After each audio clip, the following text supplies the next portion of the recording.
I'm going to show you how to diagnose performance problems. Partial diagnosis.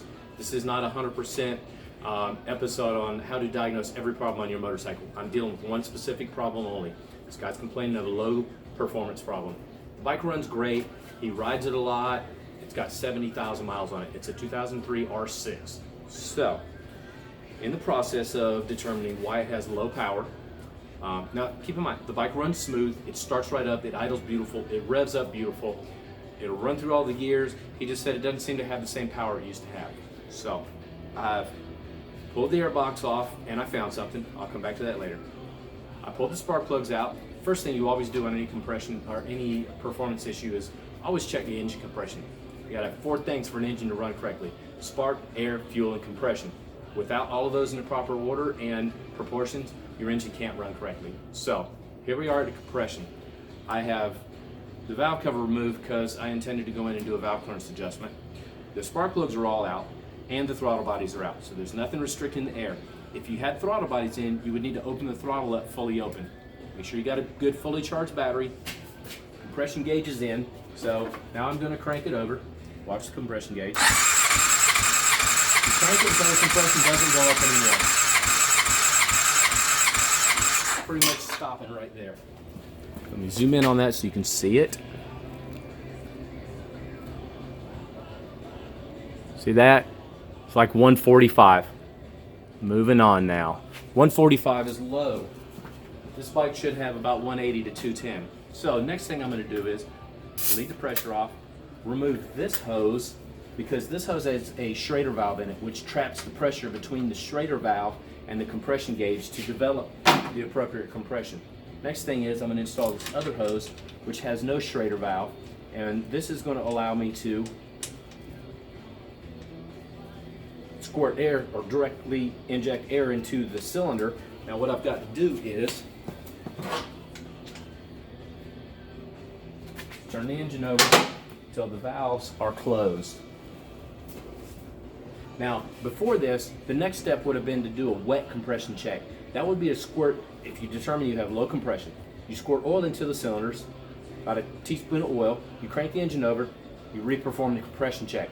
If the compression comes up and stays up, then you probably just had a flooded engine. If the compression comes up temporarily and goes back down again, what the oil does is provides a temporary seal between the piston and the rings to temporarily inflate the numbers for diagnosis purposes. That would signify that you have worn rings or excess piston to cylinder clearance, etc. So I didn't want to do that yet because that would affect the test I'm going to show you. We'll do that again. So what we're going to do is, now we have this hose, we're going to pressurize the cylinder, and I'm going to show you what we see. Looking down in the intake port, okay, you can squirt any fluid in here, it'll do the purpose.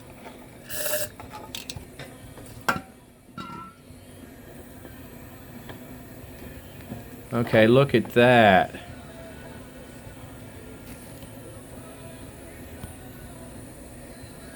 Air coming out past the valves. Why? This should not happen. Well, next step would be to go in and check the valve clearance. I've done that. All the valves are in tolerance, 70,000 miles, and none of the valves need to be readjusted. Okay, so the next thing, I'm just going to pop that off for now. I'll show you what I found and what I find with every single motorcycle that has this. K&N air filter. Sorry the logo's upside down. Sorry K&N. There you go. That fixes it.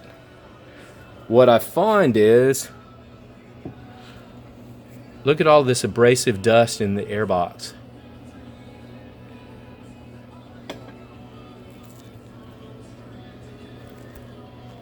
Alright, see that? That's what I find every single time that I go in and take an airbox off a bike that has a K&N filter in it. So, to conclude this episode, this bike has low compression because of the dirt that's gone through the cylinders and gotten trapped between the valve and the seats, causing the valves to not seal. You see that I didn't make that up. I'm showing you nothing but the facts, okay? Use OEM filters. Stock OEM filters work. They continue to work for many miles. Use them. OEM stock filters, not K&N, not BMC or any other type filter. Use a stock OEM filter and your bike will last. I honestly believe that 70,000 miles, this bike, just to show you, the valves are still in clearance. 70,000 miles, this bike would still have good compression if it had a stock air filter in it. I can guarantee you that. I see it. I see sport bikes that have high miles. I used to have a VFR 750 in 94 that had 80,000 miles on it, and it had 185 pounds on all 4 cylinders. It had a stock air filter in it, and I ran the crap out of that bike too. So just to show you, with proper maintenance would include using a good quality air filter. And these are not good quality air filters. Don't use them. Out.